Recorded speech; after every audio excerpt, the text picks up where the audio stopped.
que esta mañana nos trae Daniela Blandón a punto y hablando justamente de Medio Oriente. Buen día, Dani. Muy buenos días, Ángela. Un feliz inicio de semana para ti y otra vez escalada del conflicto en Medio Oriente y otra vez, pues evidentemente hay reacciones de los precios del petróleo. Por supuesto que sí, que todos estos meses se han ido subiendo y bajando en un volátil comportamiento debido a este conflicto. Entonces, solo el día de hoy llegó a subir más del 5% en sus dos referencias más conocidas al cierre de los mercados asiáticos, pero ya se recupera y al mediodía europeo el alza era de poco más del 1%.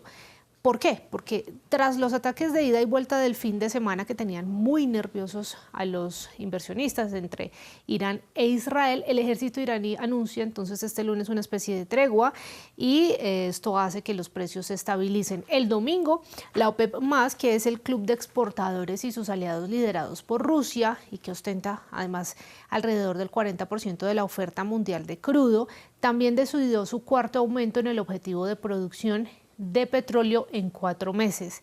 Pero, ¿qué pasa? Ellos dicen, vamos a aumentar la producción para tener más barriles en el mercado y que se estabilicen los precios, pero esto es solamente en el papel, porque en la práctica no es posible debido en gran parte al cierre del estrecho de Hormuz, por el que pasa mucho de este petróleo.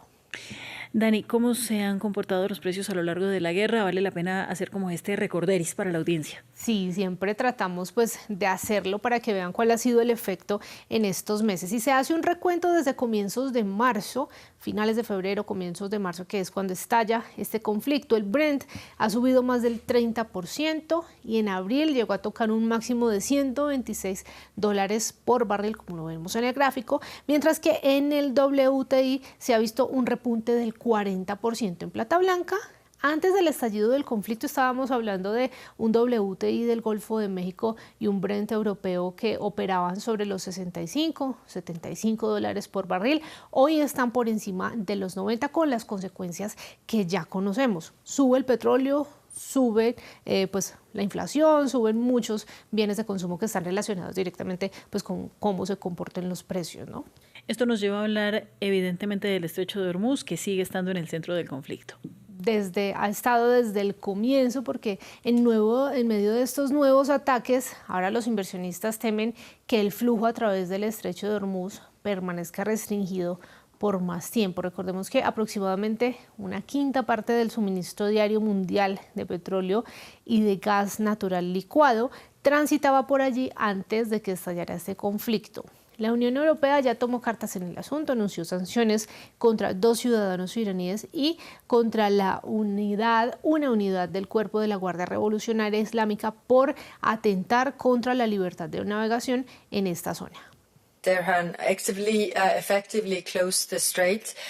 ha cerrado de facto el estrecho y sus drones siguen amenazando el tráfico marítimo. Los ministros dejaron claro que las acciones de Irán son inaceptables.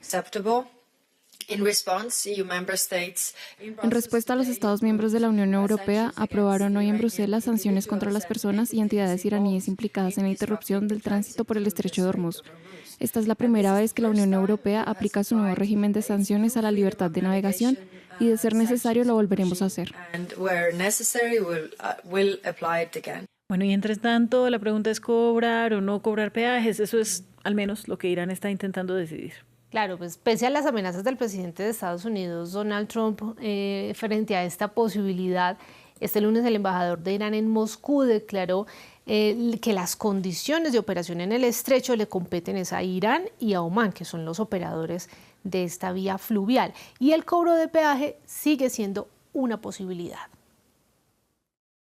Por supuesto, este estrecho se abrirá, pero con nuevas condiciones que determinarán las autoridades iraníes y omaníes.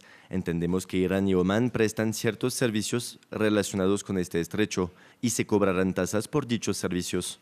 ¿Cómo se comportan las bolsas? Bueno, el índice bursátil surcoreano sorprendió. Este lunes se desplomó más del 8%, su mayor caída diaria desde el 4 de marzo. Allí tuvieron que activarse inclusive los mecanismos de suspensión automática de negociación. Solamente Samsung perdió más del 10%, pero allí no estamos hablando solamente del conflicto en Medio Oriente, que desde luego impacta a los mercados. También los sólidos datos de empleo en Estados Unidos impulsaron las expectativas de una subida de tipos por parte de la Reserva Federal, y eso lo que desata es una venta masiva en el mercado tecnológico que ha venido impulsando ese repunte de la inteligencia artificial. Por eso es que Samsung cae, porque Samsung, recordemos, es el mayor fabricante del mundo en chips.